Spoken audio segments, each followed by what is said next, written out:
So thank you so much for having me this evening. As George mentioned, I'm Natalie, the library manager at the Harry Sutherland Philatelic Library at the Greene Foundation. If you're curious about some brief background on me, I'm originally from Akron, Ohio, the US born and raised, and I have a master's in history from the University of Akron, as well as a master's in library science from the University of Toronto. I've been a casual stamp collector for many years, so it was very lovely to find a job that combined my archives and library training with my interest in stamps.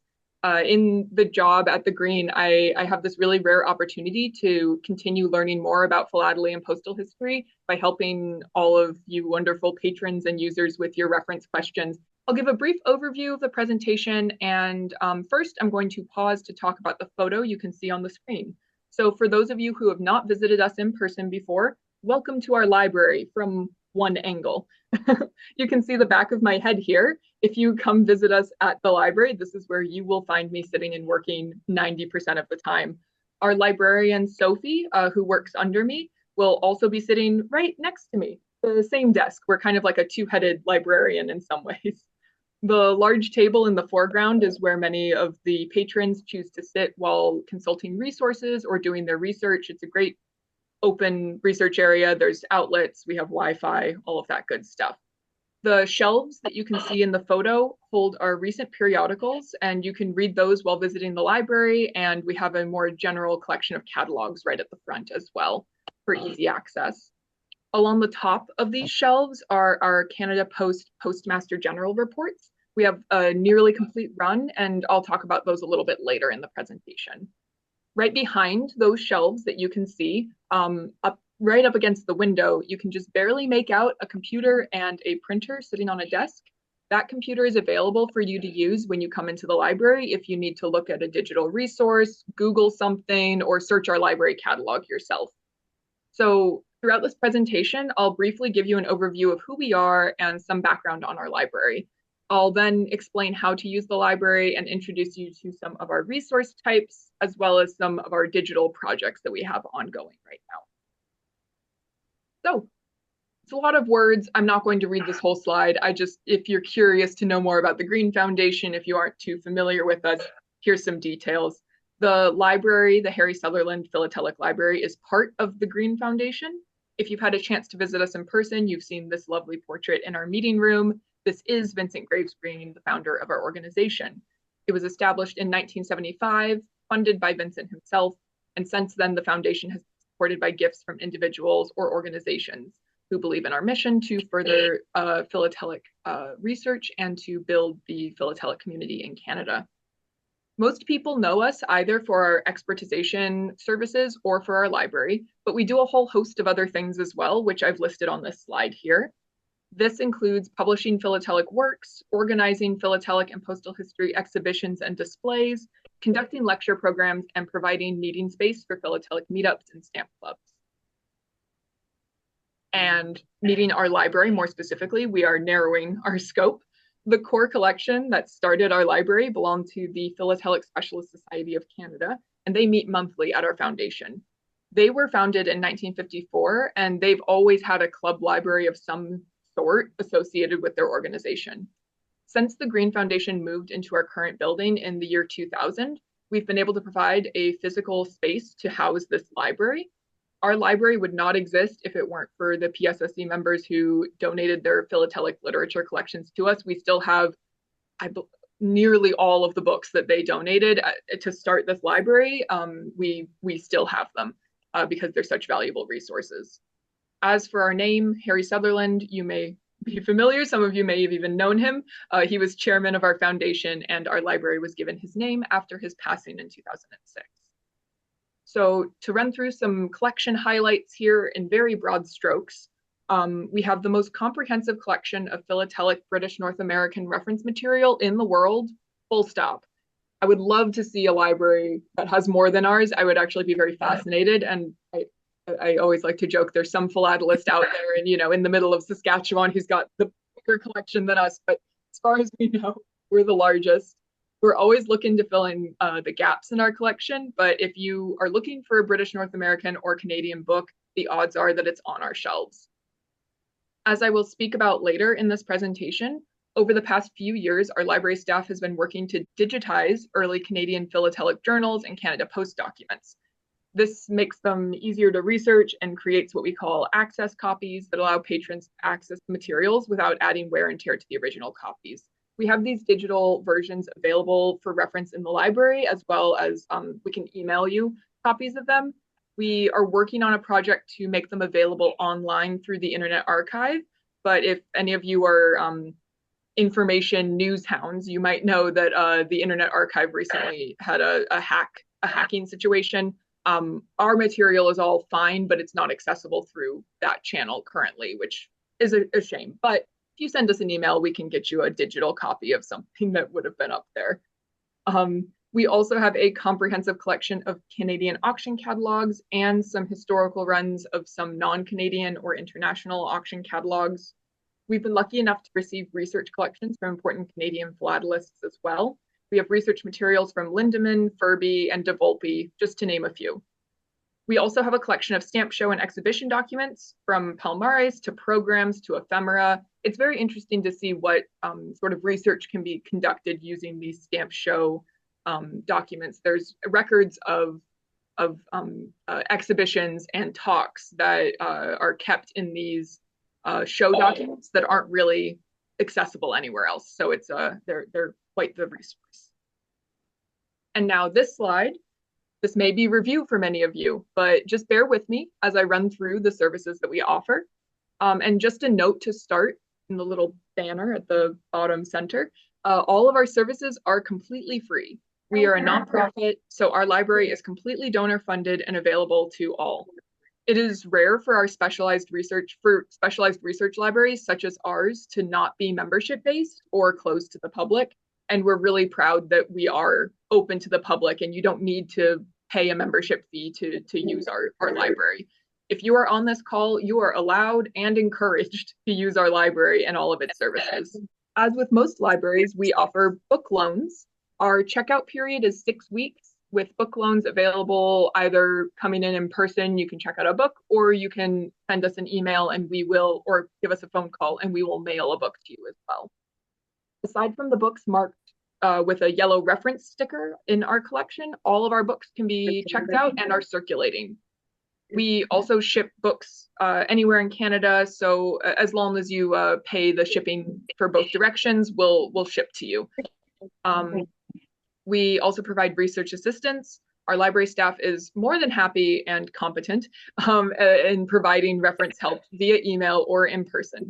We receive a really wide variety of reference questions, and we are pretty good. So we're getting better, but we're pretty good already at working with researchers to find an answer to their question in our library stacks or to point them towards other resources. As part of the reference help, we also provide scans and photocopies. And speaking of which, if you need to scan or photocopy something while you're in our library, you are totally welcome to do so, as I mentioned earlier. Photocopying obviously uses some resources, ink and paper.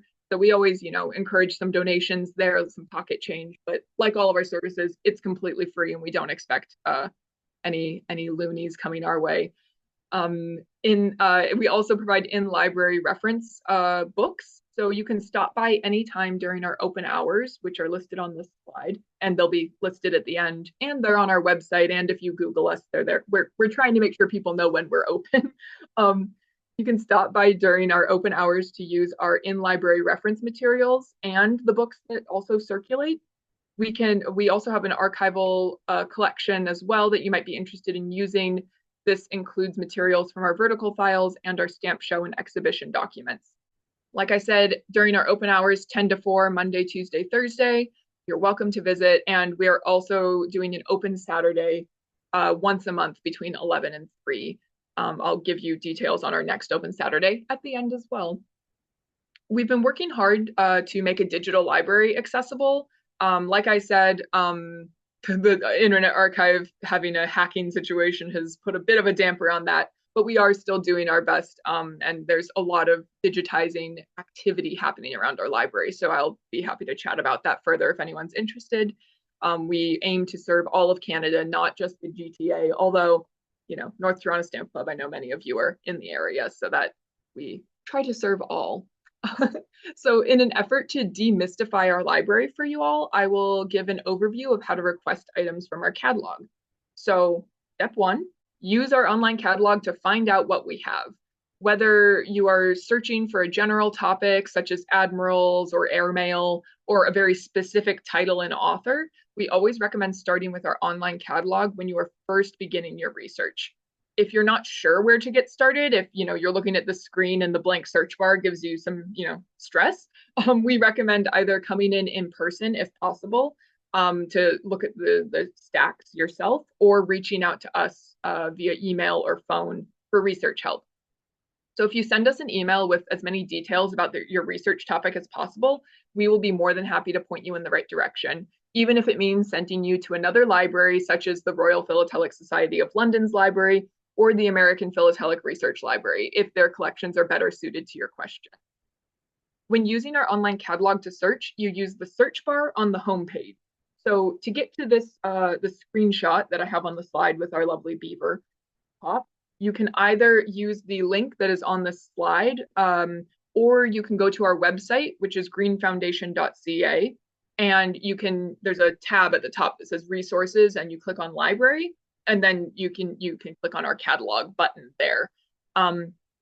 When you are on our online catalog, you can search by a few different metrics. So you can either search using keyword, title, author, or subject.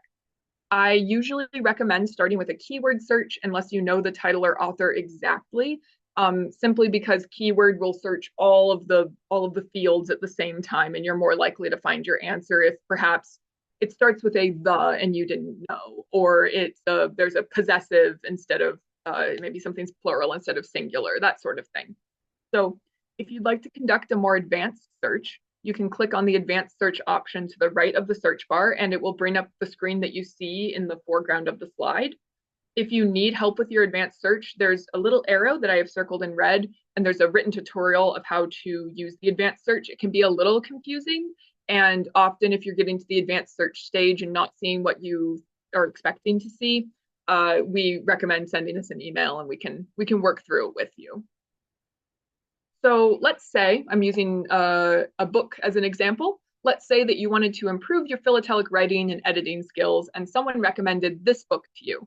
It's titled On Philatelic Writing and Editing by John M. Hotchner. You could type the title into our search bar, search by titles, and this book would pop up. It would be the only result in our catalog because you searched by the exact title. If you click on the book title in the search results, you will then see the page that is in the foreground of this slide, which is the individual item record for this book in our library. I'll run through briefly how to decipher one of these catalog records. So step 2 of requesting items from us is to record the information about the item so you know what you're looking for when you come in person or when you send us an email. So we can certainly do our best if you come in asking for that book with a blue cover by John something, but it's much more helpful if we know more details about the item. So I'll walk through the information on this page. At the top, you can see the title, makes sense. The author and the editor are listed just below. But I do want to draw your attention to 2 items I've circled in red on the slide. So to the right, the more right-hand circle, if you will, I've circled the call number for this book. If you wanted to find this book in our library or you wanted us to find it for you, all we need is this call number and we will be able to find the book. So if you record nothing else, you don't even need to record the title necessarily, though that is helpful. Record that call number and we will get you to the right spot in our library. It's helpful when searching the shelves, but also it's just nice for us. If in this call number that's circled in red, if it said reference in all caps or it said in library use only, that means that the item is only available for use in the library, makes sense, and can't be checked out and taken home with you.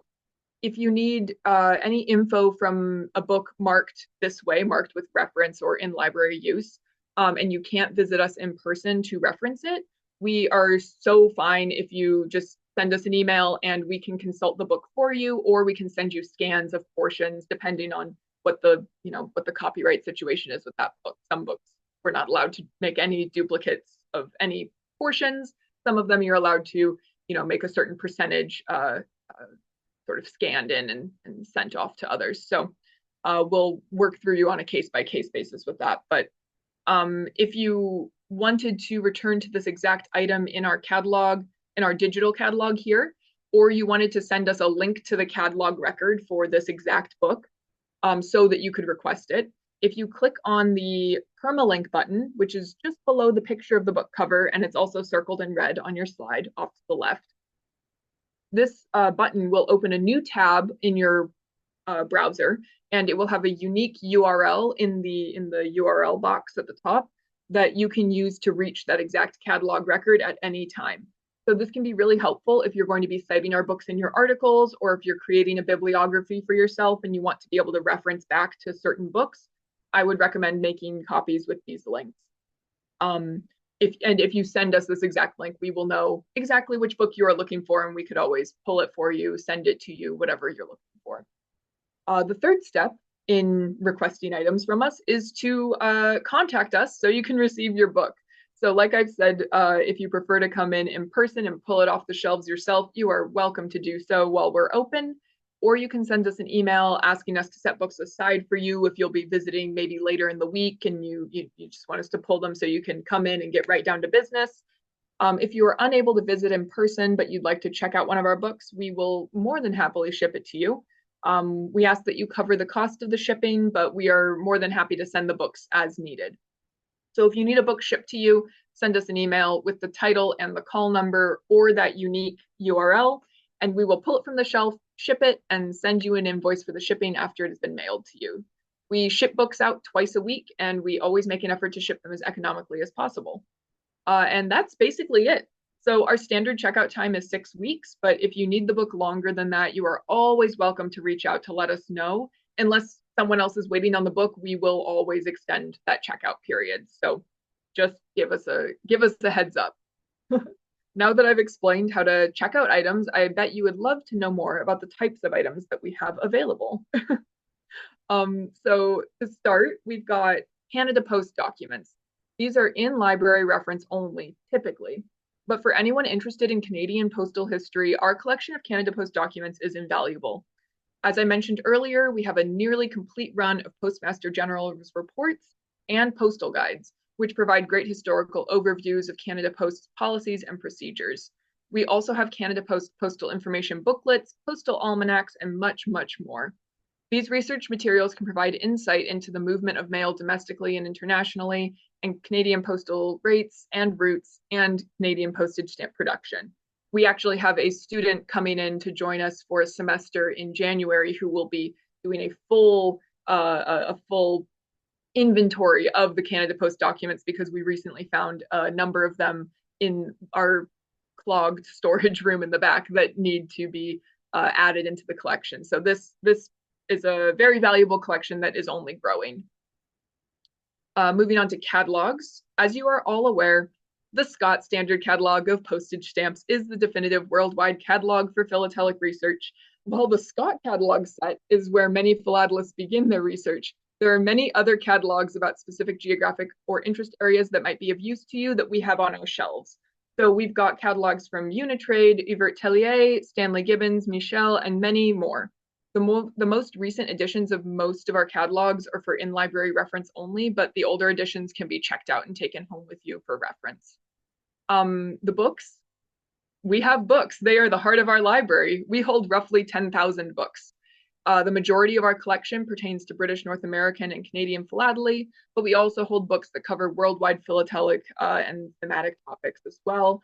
And we aim for our library to be of use to collectors of all kinds. We had someone in yesterday who pulled nearly all of our Italian books, and he was absolutely giddy. He loved it. We have apparently a decent Italian collection, I found out. We hold more scholarly books, such as those that we publish, but we also hold copies of philatelic exhibits, small run and self-published books, hard to find books, and definitive works on international topics. The vast majority of the books in our collection can be checked out and taken home with you. We also have journals. These are in library reference only, but we have a wide variety of journals and periodicals that span nearly 2 centuries. These periodicals include magazines, newspapers, scholarly and semi-scholarly journals, bulletins, and philatelic club newsletters. These journals can be incredibly useful when looking into what research has already been completed on a particular stamp or postal history topic. Some of these journals also have indices, which make it easier to search back through back issues. If you are curious if a journal in our collection has an index, reach out to us and we'll let you know if there's a physical or digital index available for that journal, because it can really help guide your research. I love using an index for journals, much better than blind flipping. We also have auction catalogs. They are the best resource for tracing the provenance of a stamp or cover, as you are, I'm sure, all aware.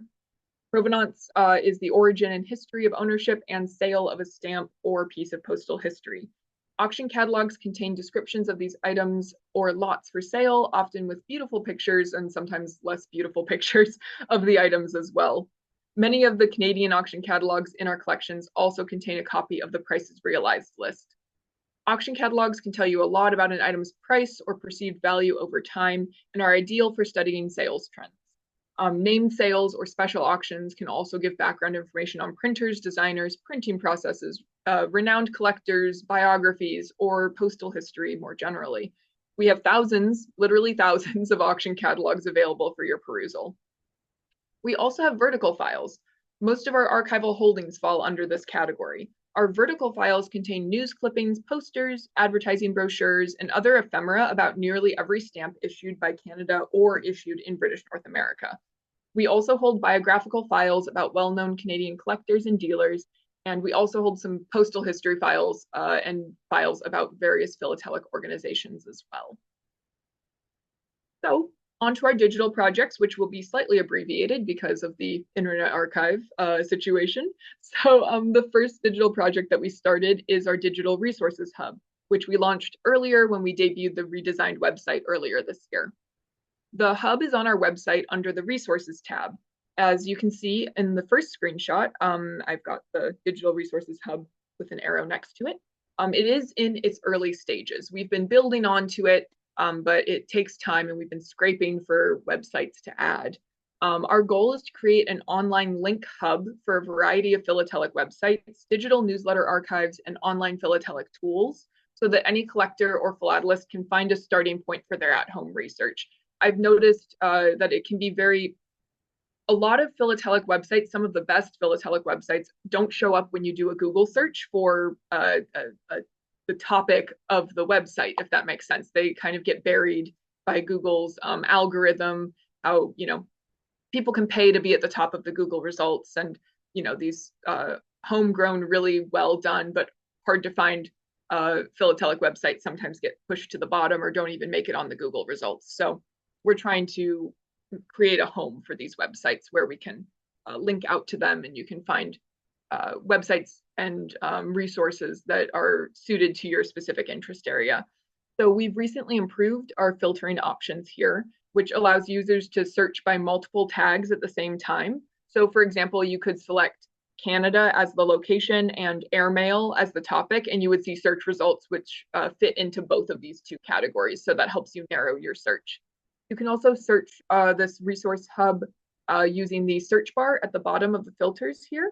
And this will search all of the tags and titles at once. And you can also just browse. There's pages you can click through and just see what we've got so far. Like I said, it is growing. So this is where a call to action. I am curious to hear from you all. So if you have a folder of bookmarks or like a handful of websites that you rely on very heavily for your research and you'd like to share them more broadly, you think that people maybe don't know about this really great website that you use for, it's your go-to for whatever piece of your research, we'd love to add more sites to the resource hub. So my email is on this slide. Feel free to send me an email.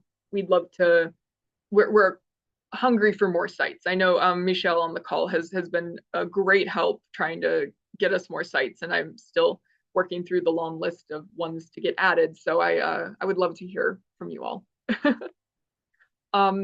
We just rounding it out almost. We love to have researchers in our library. I hope I've made it very clear. We want to see you in the library. We want to get emails from you. If you'd like to visit us, please do. We're not too far away from where you have your meetings. So our hours, as I've said, are 10 to 4, Monday, Tuesday, and Thursday, every single week. You do not need to make an appointment with us. You can just show up. I know for a while they were doing appointment only with COVID restrictions, but just show up and ring the doorbell. We are also open one Saturday a month from 11 to 3.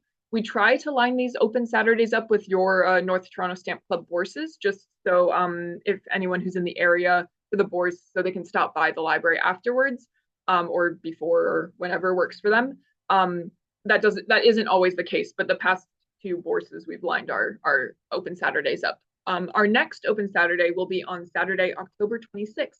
So end of the month, stop in and you can see my counterpart Sophie, who will be running that open Saturday. I've got our address on the slide as well. We are just one block north of the Summerhill subway station. If you're driving to meet us, there is paid street parking right outside the building and on Yonge Street. But if you come after 11 a.m., you're able to park in the neighborhood around us for free. Just keep an eye on the parking restriction signs. And here's a photo of our front door. We are located on Summerhill Avenue on the side of a condo building, which faces onto Yonge Street. So the building's on Yonge, and then you just come around the corner and we greet you with our banner here, or our awning. You just come up the stone stairs and ring the white doorbell next to the glass door under this awning. We'll scurry down to the door and let you in. And that about does it for me. So here is our contact information. I've mentioned, please send me emails. I mean it. I would love to receive emails from you. If you have any reference questions, if you think there's any books we should add to our collection, so acquisitions, suggestions for the library, donations to the library, digital resource hub suggestions, anything like that, contact me, Natalie, at library@greenefoundation.ca. If you have any ideas for posts for our Greene Foundation research blog that's on our website, check that out as well.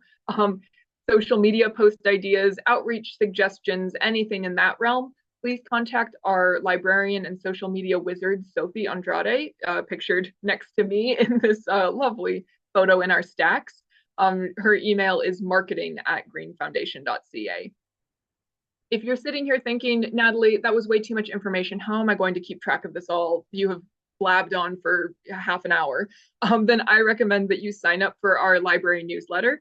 The link to sign up is at the very bottom of every page of our website. If you just scroll all the way down to the footer, there's a box you can put your email in and get my newsletters. They come out once a month, and we don't spam your inbox. It's just to keep you updated on what we have going on in the library. I also recommend that you follow us on Facebook and Instagram for any up-to-date information from the foundation. We are Vincent Graves Greene anywhere that we exist. So if you search our name on Facebook, you'll find us. If you go on Instagram and type in Vincent Graves Greene, you'll find us there. I think Sophie has us on TikTok now. I don't know how that will go, but I think should be fun, right? That's the point. And thank you for your time and attention. This has been very fun.